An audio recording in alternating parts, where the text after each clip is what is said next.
Shafu, you may think those discount stores are great places to buy cosmetics and other beauty products.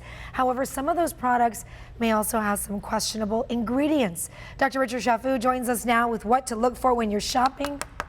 I go to those sometimes and I see them like, I love those places. $1, right? $1 for this. Exactly.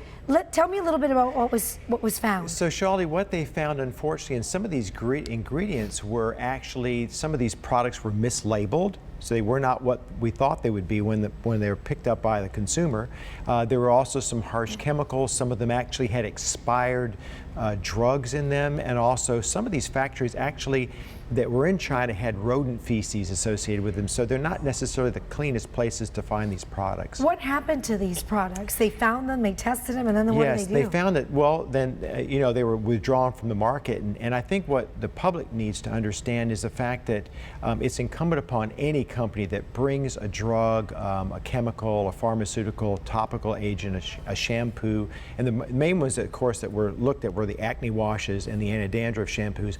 What they found in those is that people need to understand that when they're brought into the country, the companies are required by FDA law to actually look at the product to see what the products are. Are they as tested? Are they expired? Are there other agents or chemicals that are in these products that are unsafe to be used topically? If people got this in their hands, they used the anti-acne product or the anti-dandruff shampoo, what was happening? So what people would have, the various symptoms. I mean, if it's something that could be placed topically, you may get itching, you may get a rash. It's possible you could get dizziness, lightheadedness, nausea. We have to also remember something about lead. Lead is a very insidious agent found in many of these different companies that import products here, and chronic use of something like that can cause lead poisoning. So even though we have very strict regulations in the U.S. for products made here, they're not always the case when they're brought in from outside. So what about the people, Dr. Shafu, who do shop at these stores? Is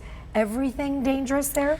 No, but we don't know what is and what is not. And products that normally you might buy at, say, a Target or some other store that would be a $6 product, when you're seeing that for $1, the light should go off and think, well, maybe there's some corners that have been cut here. I do want to release this statement or read this statement that was released by the Dollar Tree. The Dollar Tree was one of the retailers selling these products. A vice president with the company said, "We are committed to our customer safety and have very robust and rigorous testing programs in place to ensure our third-party manufacturers' products are safe."